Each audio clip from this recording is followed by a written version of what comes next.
how you can log in into your Amazon Prime account. Now, before we start, if you are new to our channel, just head down below and hit the subscribe button so you don't miss out on our future videos. And also press the bell icon so you get notified when we release our new videos. Now, let's get started. So the first thing you'll want to do is just open up your web browser and search for Amazon Prime. So just search for Amazon Prime and you will need to just open its website up.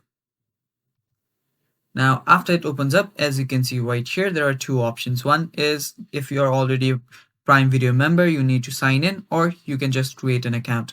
So since you already have an account, we'll just click here, sign in, and now you'll have to just tap on continue.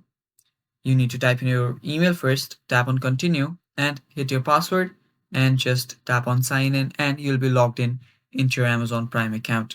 And it's that simple, guys, and that is all for the video too.